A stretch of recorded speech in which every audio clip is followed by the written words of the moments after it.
Parfois, on n'a plus le choix, on se retrouve obligé de quitter son pays. Ça peut être pour des raisons économiques, un manque de boulot, le changement climatique, une menace de plus en plus grandissante, mais aussi un sentiment d'insécurité, parfois pour fuir l'horreur de la guerre. C'est le cas pour Fridoun ou encore Niloufar qui ont dû quitter l'Afghanistan pour se réfugier en Grèce, un pays qui accueille énormément de migrants. On reviendra rapidement sur le sujet.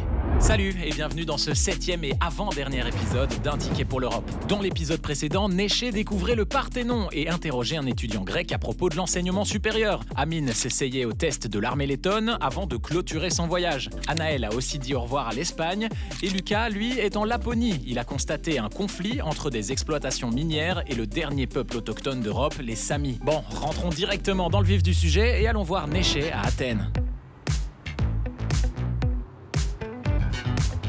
Alors je me demande vraiment ce que l'on va faire aujourd'hui, le thème qu'on va aborder. Donc je scanne mon premier indice.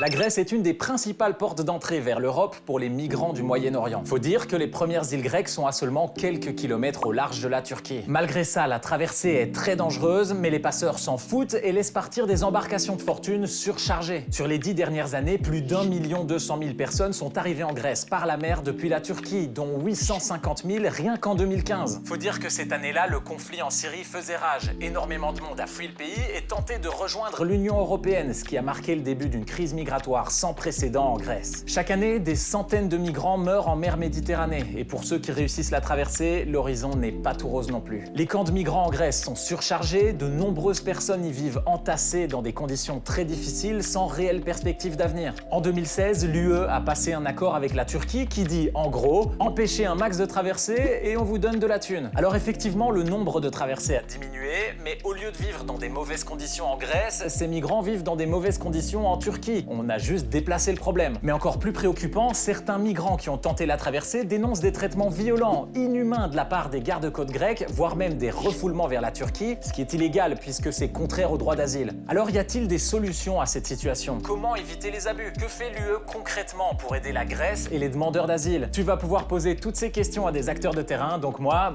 je vais te laisser. Ok. C'est un sujet un peu touchy. Je suis perdue entre plein de sentiments. Déjà, le côté humain, avec tout ce qui se passe actuellement dans le monde. Et pour les migrants, pour ceux qui essayent de migrer, pour ceux qui n'arrivent pas, pour ceux qui subissent encore. Avant d'écouter un témoignage sur le sujet, direction le Grand Nord, dans une toute autre ambiance, pour retrouver notre ami Lucas qui visite un hôtel un peu particulier. Qui sont en glace. Les blancs qui sont en glace, dis. Non, par contre, non, pas ça. Ah non, pas au montage. S'il te plaît, sois qui tu es, sois naturel, Lucas. Qui je suis? Au fond de moi, j'ai toujours été comme ça. C'est trop beau. Un chandelier entièrement fait en glace. C'est littéralement un ice hotel, un hôtel de glace, quoi. Des grands corridors avec des piliers de glace, tout est en igloo. C'est tout. La glace est toute douce, la fourrure est toute douce.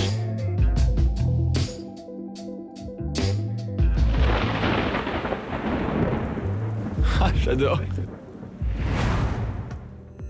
Donc j'ai rendez-vous avec Fridoun Joinda, un conférencier et réalisateur qui a été contraint de fuir son pays en raison de son travail dans les médias. I'm from Kabul, Afghanistan originally, and I was involved in media and journalism in Afghanistan, and that was the main reason that we had to leave Afghanistan. In August 2016, I arrived in Greece in Lesbos Island in Moria camp. Now I'm studying here in Athens. Soon I will be graduated, and then I'm also doing a podcast. I'm involved in different projects and activities regarding human rights and refugee situation here in Greece. Peux-tu me dire pourquoi ce trajet, pourquoi tu as fait le voyage jusqu'en Grèce? I left Afghanistan for many different reasons because we know that Afghanistan has been involved in war for many decades. The overall situation was because of this insecurity and safety, but particularly because I come from a journalistic and artistic family. We were involved in media and journalism. We were mocking the governments. We wouldn't agree with the government that they were doing things about Afghan, the system, everything. Peux-tu m'en dire plus à propos du voyage que tu as fait donc, pour arriver jusqu'en Grèce? Dans quelles conditions tu es venu ici? The circumstance that I left, it was very harsh, it was very difficult because I had to cross the borders, which means that we had to basically run on the mountains, in the woods, during the night, during the day, in hot and cold weather. We had to experience a starvation. I remember that we had to eat grass, eat leaves from the trees and so on. And I was almost losing my life throughout this journey. So it was very harsh. And this is not my own experience. It's also like experience of thousands and millions of other refugees that they go through. So very similar, everyone experiences. I'm really sorry. Je suis vraiment désolée. I'm hypersensitive. I'm sorry. Don't worry. J'ai dit, en plus j'ai le pleur facile. Hein. I went through that, it's over for me, but still other people are there going the same situation. So it's not over. It's over at least for me, hopefully, I guess, but not for many other people.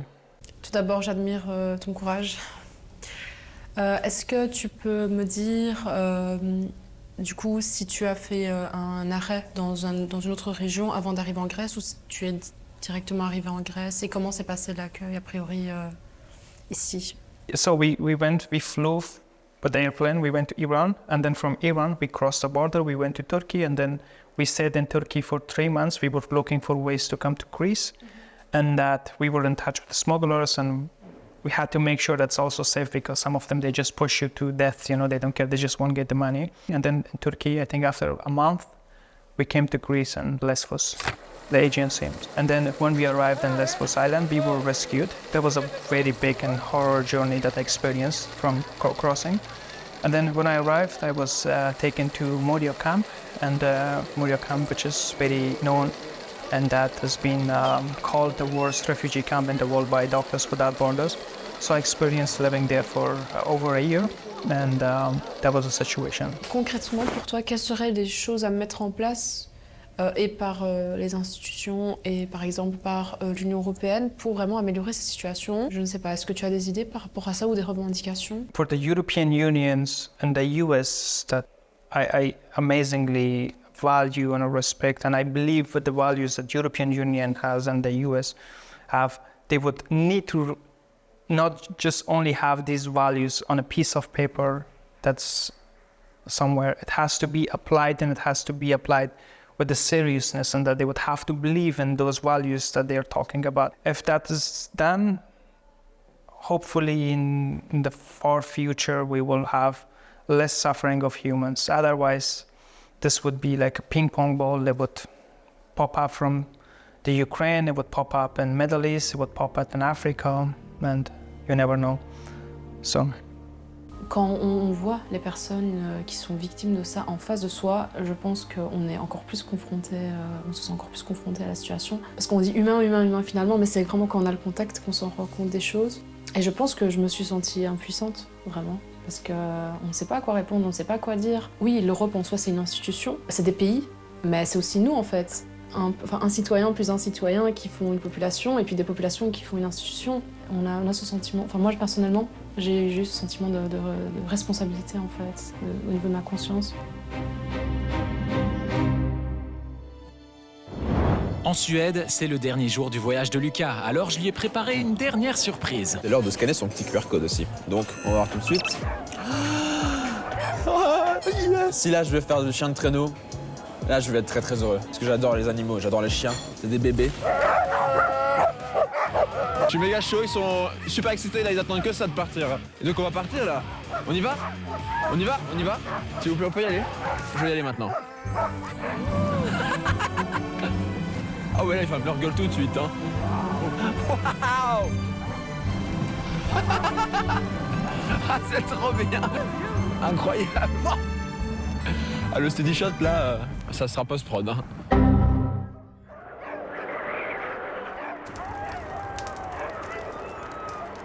On a fait une pause avec les chiens de traîneau parce que on savait pas, mais c'était prévu dans le programme. La dame qui nous accompagne, qui est notre guide, a commencé à faire un feu, puis à mettre des toasts avec du fromage et à nous proposer un café parce qu'elle a fait bouillir de l'eau. Incroyable. Moins 22 degrés dehors là. Demain, c'est la fin. Je sais pas exactement ce que j'aurais plus retenu parce que tout était exceptionnel. On m'emmène en Laponie, on m'emmène faire des chiens de traîneau, on m'emmène au fin fond d'une mine. Puis après, on m'emmène voir des samis. qui sont les derniers peuples indigènes d'Europe que je connaissais pas non plus. On m'emmène sur un bateau scientifique, on m'emmène partout en fait, c'est trop bien. Une expérience absolument incroyable, que j'ai eu beaucoup de chance. On peut pas toujours vivre ce genre d'expérience. Je sais pas si je revivrai un jour ce genre d'expérience. Je pense que ce qu'on a vécu ensemble, en fait, ça m'a fait un choc à un moment. Parce que la veille, je visite une mine. Je suis enthousiaste à l'idée d'ouvrir une mine ou qu'il y ait une exploitation minière, ce qui me paraît pas le plus logique, en adéquation avec mes idées. Le lendemain, on me fait rencontrer les Samis, ce qui me fait aussi changer d'avis sur plein d'autres choses. Ça m'a permis en fait de relativiser. Rien n'est jamais tranché. On peut vivre nuancé. Et ça a été quelque chose d'assez difficile à percevoir parce que je m'autorisais même pas moi-même l'échec. De me dire, ah, la veille, t'as pensé, waouh, trop génial, une mine. Et puis de se dire, en fait, c'est pas du tout bien, une mine. Ça m'a fait beaucoup grandir sur le point de vue matérialiste, mais aussi sur le point de vue de la réflexion, de mon rapport aux choses. Parce que on pense pas toujours à tout, on se laisse porter, et puis la réalité nous frappe et on y réfléchit. Et ça, c'est important. Il faut parfois se poser pour prendre du recul et analyser les choses. C'est très important. Parce que c'est ça qui te fait grandir, finalement.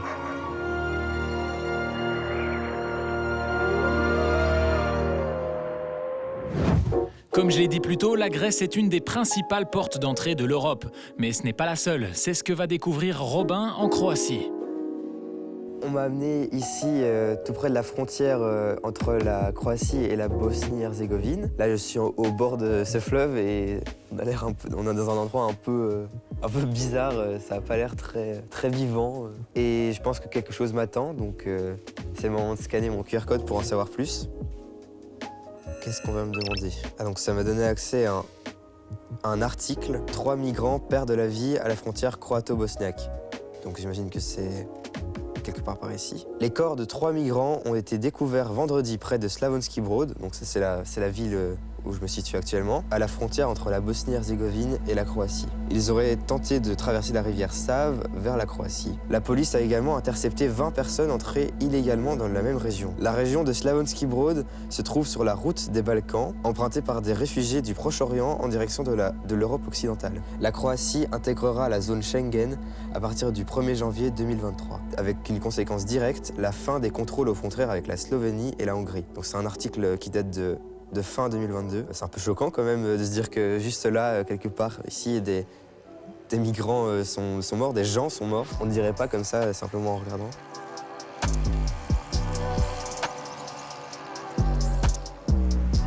Donc je dois rencontrer quelqu'un, j'imagine, pour m'éclairer sur le sujet des migrants, parce que je viens de voir cet article. Je couvre la question dans le cadre de mon métier de journaliste et que le pays est un haut point de passage des migrations. Ce qu'il faut comprendre ici, c'est qu'on se retrouve à la frontière croato-bosnienne. Donc de l'autre côté là-bas se trouve la Bosnie et sur le côté croate. Et beaucoup de monde, en provenance notamment d'Afghanistan ou de Syrie par exemple, tente de passer les frontières par la Grèce, la Serbie, la Bosnie pour rejoindre l'Union européenne, par la Croatie, la Slovénie et ensuite plus loin continuer leur voyage par exemple. Et pourquoi ils passent pas par exemple par la Hongrie? Ils tentent aussi de passer par la Hongrie, mais c'est de plus en plus difficile en raison des politiques anti-migratoires qui sont mises en place aussi bien d'un côté par les Serbes que par les Hongrois. Et en fait, en gros, in fine, d'empêcher l'entrée des migrants sur le sol de l'Union européenne. Mais là, ils n'ont pas réussi leur travail parce que sur cet article, j'ai appris que ces 3 migrants, ils ont essayé de passer et ils sont morts dans la rivière. Donc en fait, ils n'ont pas empêché, ils sont de ce côté-ci.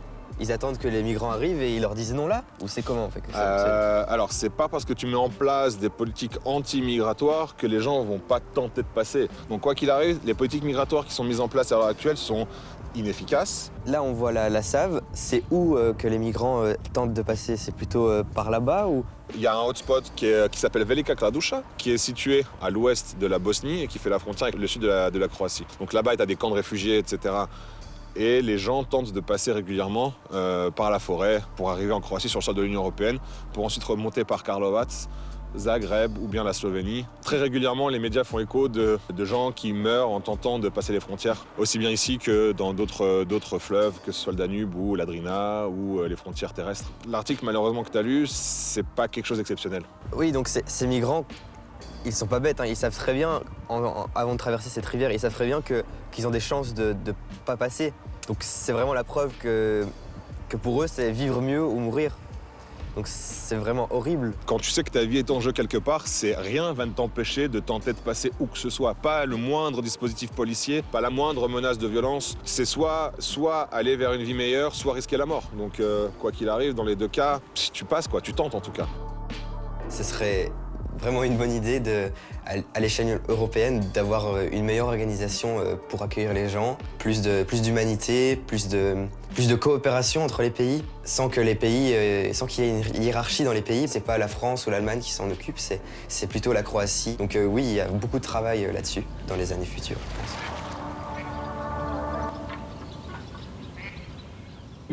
Eh mais ça faisait longtemps qu'on n'était pas repassé par la Pologne, là où se trouve notre amie Fanny. Ce matin, elle a pris un train, mais elle sait toujours pas où elle va. Je vais scanner mon petit ticket. Rendez-vous Krakowski Centrum Rołnosi. Scan une fois arrivé avec une petite photo d'une madame trop mignonne avec des super belles boucles d'oreilles vinyle incroyables. Et alors en dessous, je vois le petit logo de mon ticket avec les symboles de genre. Et donc voilà, ça a l'air sympa. Je me doute que ça a un rapport avec la communauté LGBT, mais je ne sais pas encore exactement de quoi il s'agit. Ça me hype parce que j'aime bien cette cause.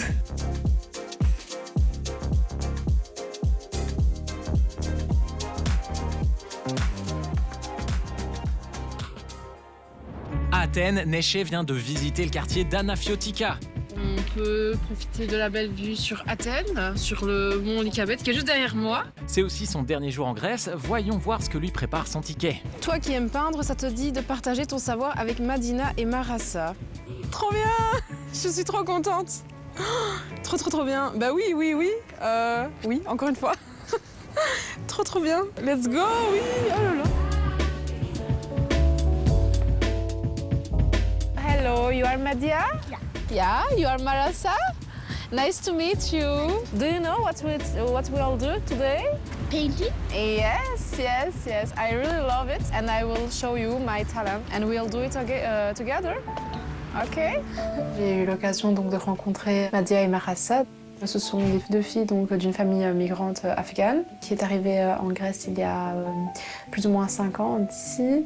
Le contexte familial dans lequel grandissent Madia et Marassa est quand même assez particulier parce qu'elles sont loin du pays d'origine donc de leurs parents et du leur finalement. Elles arrivent dans un pays d'accueil où l'attention est quand même assez particulière, où elles ont un statut particulier. Elles essayent quand même de s'adapter au mieux.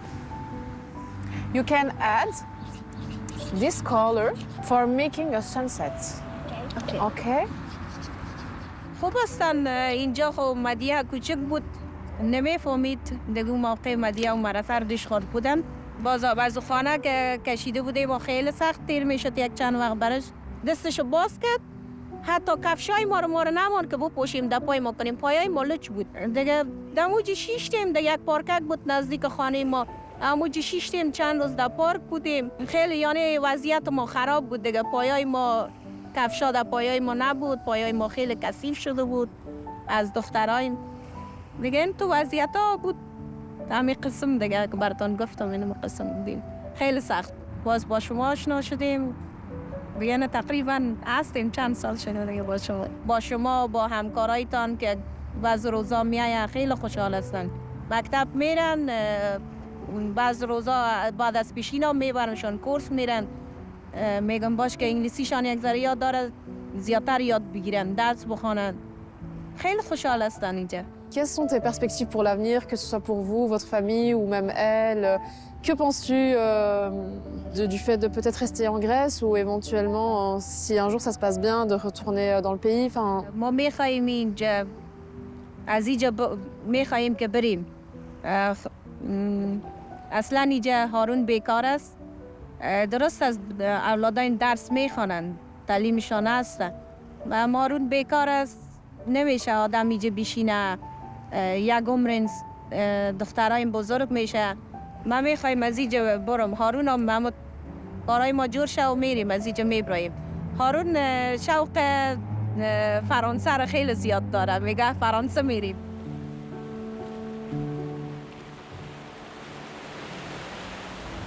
À Cracovie, Fanny a trouvé le point de rencontre. Elle devait de nouveau scanner son ticket pour avoir plus d'infos avant d'entrer. La Pologne est le pire pays de l'Union européenne pour la communauté LGBTI, selon le Rainbow Index 2023 de l'association ILGA Europe. Les personnes homosexuelles ne peuvent pas s'y marier ni adopter d'enfants. Elles sont souvent victimes de discrimination, voire même d'agressions verbales ou physiques. En 2019, il y a carrément 80 villes qui se sont déclarées zones LGBT-free. Donc en gros, ce sont des zones où on rejette l'idéologie LGBT. Forcément, pour les personnes LGBT+, qui vivaient dans ces zones, c'était l'enfer. J'ai lu un témoignage d'une personne homosexuelle qu'on a refusé de servir à la pharmacie parce qu'elle était homo. Bon, ces zones maintenant, elles ont presque toutes disparu parce que ça a fait scandale et puis l'Europe s'en est mêlée en menaçant de couper plein de subsides. Mais bon, ça prouve quand même qu'il y a encore du taf pour faire changer les mentalités. Mais peut-être que ça va s'accélérer. Depuis 8 ans, la Pologne était dirigée par un gouvernement ultra-conservateur, anti-LGBT, eurosceptique, anti-avortement. Mais fin 2023, c'est un gouvernement plus à gauche qui a repris le pouvoir. On s'attend donc à certaines avancées au niveau des droits de la communauté LGBT+. Je pense que tu l'as compris, tu vas pouvoir débattre de toutes ces questions avec ta rencontre du jour. Du coup, il est temps que je te laisse. Ok, ça a l'air vraiment d'être... ça va être intéressant de voir qu'on est dans un pays justement qui n'est pas du tout comme en Belgique où c'est quand même assez accepté, heureusement. Ça va être intéressant de voir un autre point de vue. Voilà.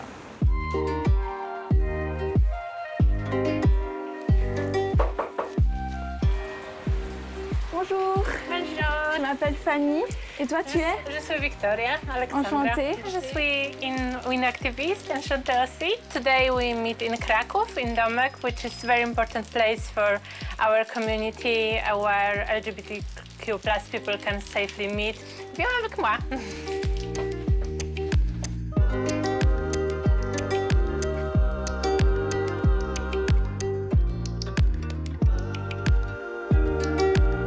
Est-ce que tu pourrais me résumer la situation en Pologne par rapport aux LGBT? Situation is bad.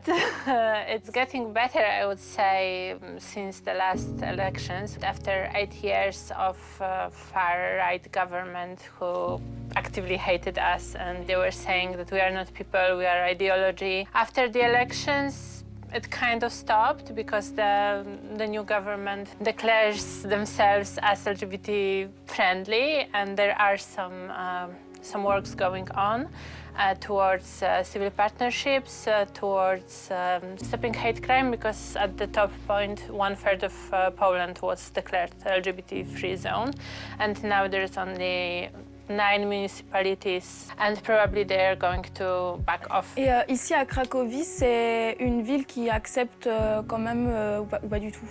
In Krakow, they are generally accepting. It was worse in my hometown, and in Krakow we got pride parades.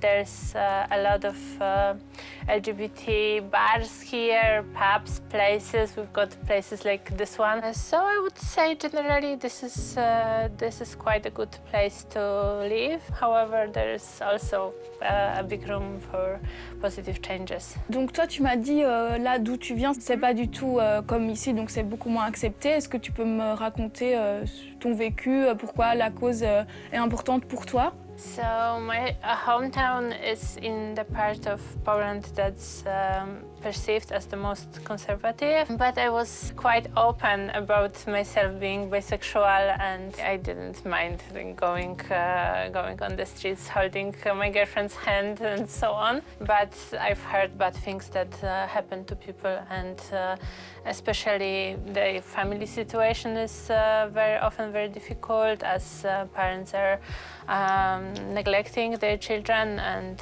throwing them out of their homes and so on.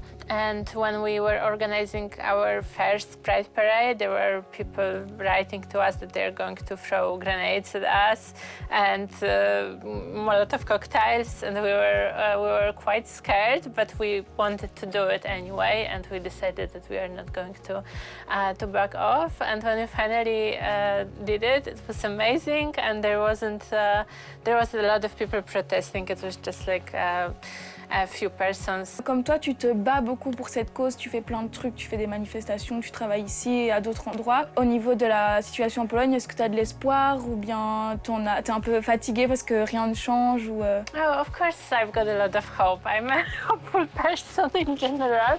I think there is a lot of frustration generally, and people want changes, and we feel that we have waited for so long and we want them now, and the changes are happening, but they are happening quite slowly. But I believe it's worth it, and it's worth fighting for our values and fighting for what we believe in. But mostly I'm hopeful, and I believe that our mission will bring some fruits shortly. J'ai appris plein de choses. C'était intéressant de voir que même dans un pays où les LGBT sont pas trop acceptés, ils continuent de se battre corps et âme pour être acceptés, pour faire changer les choses.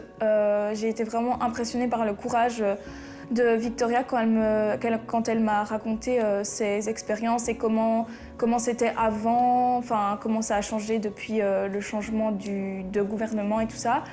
Donc voilà, c'était assez impressionnant de voir tout ce que les gens faisaient pour faire changer les choses, comment elle m'a expliqué.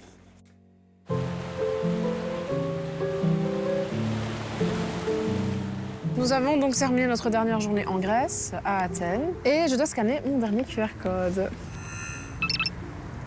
C'est déjà la fin de ton aventure. Prépare-toi à rejoindre Pierre en Belgique pour écrire ta proposition. Ma proposition pour ma prochaine destination. Elle a encore de l'espoir. Vraiment. Ça m'a énormément plu. C'était assez particulier comme expérience qui a mené à la fois l'amusement et la réflexion, la remise en question aussi, et l'apprentissage surtout. Ça m'a aussi permis de voyager différemment et d'apprendre différemment. Je recommande vraiment à tous les jeunes qui en ont l'occasion et l'opportunité de voyager. C'est vraiment, comme je l'ai dit, une autre manière d'apprendre parce que oui, on apprend par notre famille, par l'enseignement que l'on a, mais je pense que voyager et découvrir soi-même sur le terrain, c'est vraiment une autre méthode. Et je trouve que c'est la plus belle et la plus amusante. Donc vraiment, je recommande cette expérience. Et merci d'avoir partagé tous ces moments avec moi, d'avoir été patient avec moi et d'avoir été à mon écoute. Et c'est tout ? C'est tout. Il te reste encore une proposition à rédiger quand même. D'ailleurs, c'est le moment d'accueillir Anaël et Amine qui, eux, sont déjà revenus de leur voyage. Alors, comment ça s'est passé ? Ça s'est super bien passé. Franchement, c'était une expérience incroyable. On a fait plein de trucs. J'ai découvert plein de choses aussi. Et franchement, hyper bonne surprise, l'Andalousie. Je suis parti à la rencontre de plusieurs personnes au sujet de 2 thématiques. Donc, d'abord les énergies, l'éolien, et ensuite l'armée, le service militaire. C'est laquelle de thématiques qui t'a le plus frappé ? Je dirais que ce serait quand même celle de l'environnement et de l'agriculture intensive. J'ai tous les constats. Ça ruine les sols. Socialement, c'est un désastre et je comprends même pas comment c'est encore possible d'avoir des conditions de travail comme ça dans un pays européen censé être assez développé. Et aussi le constat qu'en fait, c'est juste pour nourrir des privilégiés qui veulent manger des tomates en hiver et qui sont pas capables d'attendre 6 mois. Donc tous ces constats-là, je les ai. Est-ce que tu as pu réfléchir à une proposition pour l'Europe ? Pour le service militaire, faudrait pour moi instaurer, comme pour la météo, des niveaux d'alerte. Quand un pays est en tension avec un autre pays et qu'on sent que ça peut vite fait éclater, instaurer le service militaire pour une courte durée, si c'est nécessaire. Donc ma proposition, c'est instaurer une échelle avec plusieurs niveaux d'alerte tenant compte du risque de conflit impliquant un État membre et réinstaurer le service militaire obligatoire temporairement lorsqu'un certain niveau d'alerte est atteint. Ce serait subsidier la production de fruits et légumes en circuit court et imposer des quotas sur les importations hors saison. Bon, maintenant que ta proposition est prête, on va pas juste le laisser là dans le studio ici, on va en faire quelque chose. La prochaine étape, c'est la déposer dans une urne devant le Parlement européen et puis après en débattre avec des députés européens. Donc j'espère que tu es prête pour ça. Je serai prête, ouais. Je suis super chaud. Ok, c'est parti. On y va. Cet épisode est maintenant terminé. Dans l'épisode final, on retrouvera Robin pour parler de l'élargissement de l'Union européenne. Servi. Fanny qui ira visiter une ancienne mine de charbon en Pologne. Et tous les candidats seront réunis pour confronter leurs idées face aux députés européens dans un débat au Parlement à Bruxelles. Allez, ciao!